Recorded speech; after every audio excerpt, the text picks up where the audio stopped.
lightweight, affordable, award-winning, and yes, controversial. Just the way I like it. This is the Natrix from Kershaw.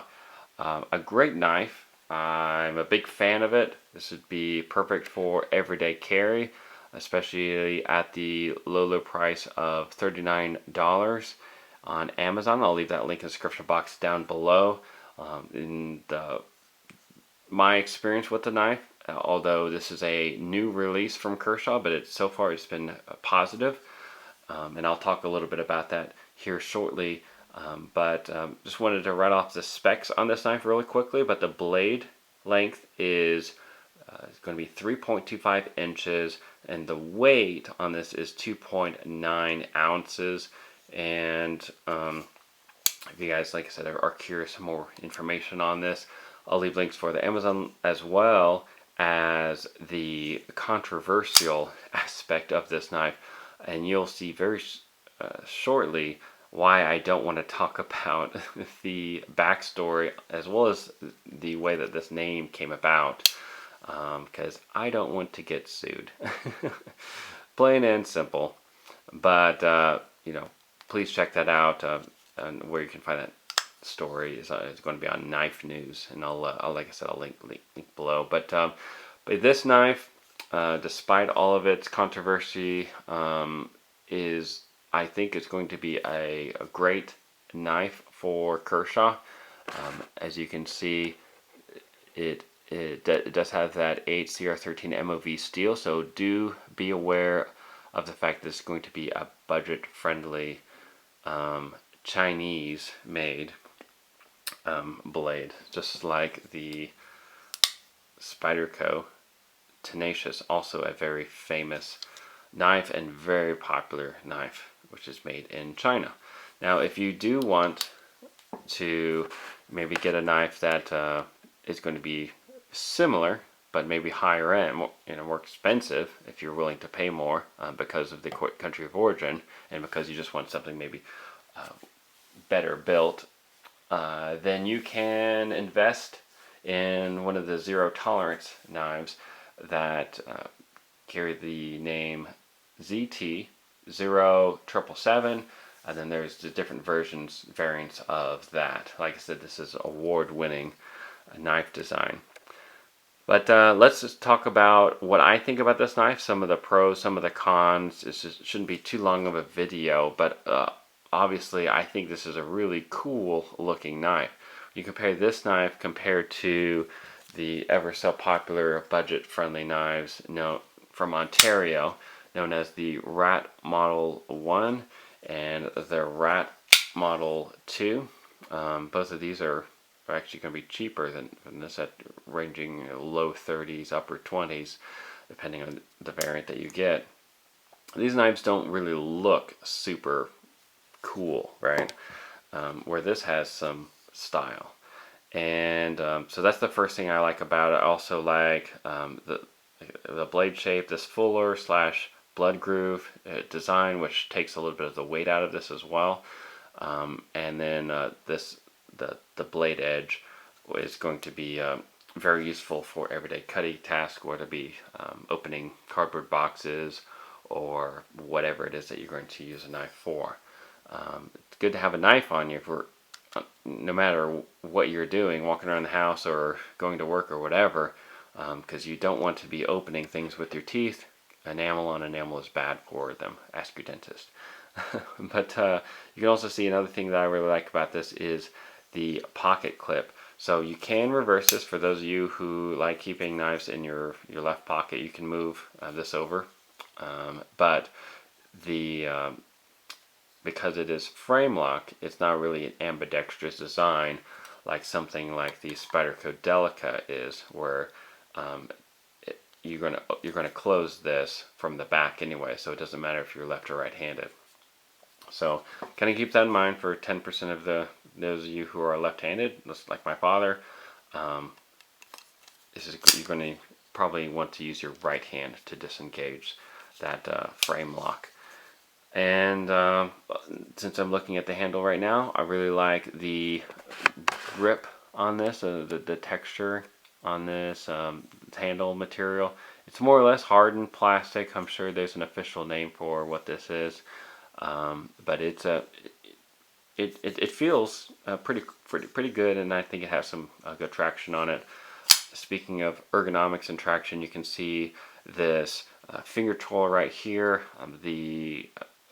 I'll show you guys the flipper real quick, but you can see it comes out the back. It has a little bit of jimping right here, so it's easy to engage, and that moves over here to that finger tool, giving it a great feel to this knife. Not to mention the jimping on the spine of the blade, as well as this slight depression.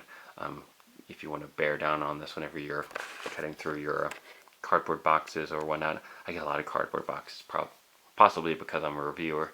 And stationed over here overseas, we tend to order a lot of things online between me and my wife, our little hobbies that we have. But anyways, those are the main things that I really like about this knife. The things that I would change, but probably can't because of the price on this, is I don't like how late of a lockup this is, which means that I have to move this over, right? So if it's an early lockup, it's right there, but as you can see, the that frame lock kind of moves over. I wish it was just closer to right here, right? Just so it'd be less effort for me to disengage the blade. So, you know, to each his own. You can't really complain too much about how early or late of a lockup it is at this price, because pretty much any budget-friendly knife is going to have kind of a later lockup, just simply because it's going to be easier to manufacture in bulk. But for those of you who are people who care about the country of origin, and if you don't like China, by all means, ignore this knife, ignore this video, and maybe purchase one of the zero tolerance knives, or just another knife, maybe even from Kershaw, the Leak. It's going to be smaller, but this is also a great design, perfect for everyday carry. Not really tactical or self-defense or anything, but personally I choose knives based off of their utilitarian use before I look at their lethality or self-defense capabilities anyways. But that's just me personally. Another thing is that that 8 CR13 MOV steel, in my experience, is going to be dull on you rather quickly compared to, let's say, Spyderco's VG10 steel. But once again, this knife is a lot more, well, I mean, maybe twice the price of this knife right here. So just kind of keep that in mind. If you're someone who you don't like to sharpen your blades very often, or maybe you don't know how to sharpen a blade, and that's, you don't have to know how to sharpen your blades, and that's cool. I have a lot of my friends who are asking me to sharpen their blades all the time, but just kind of keep in mind this is going to dull rather quickly. But it's also on the flip side, it sharpens easier as well. So, but that's kind of my overall overview of this knife. I'll throw in some competitive options real quick, and that's going to be this knife from the Kershaw Almar collaboration knife, and this is a 3-inch blade, but also lightweight. But the handle doesn't fill, I should say, the hand as well as this one. This one kind of just really works well in the palm. And of course, you have the Ontario Rat model knives that I was referring to earlier. All of these are going to be around 29, lower 30s price range. Let's see what else we have.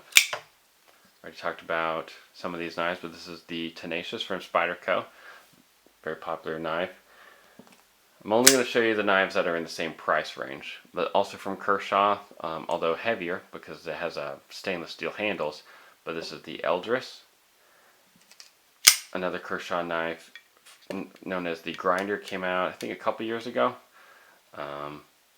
But this one is also very ergonomic, maybe even slightly more so than this one. But this one looks like a beater knife, and it's priced accordingly. Whereas this one, yes, it's a beater knife, but it has a lot more class and style. So that's what I think is really cool about this knife. But let me know your thoughts in the description box down below.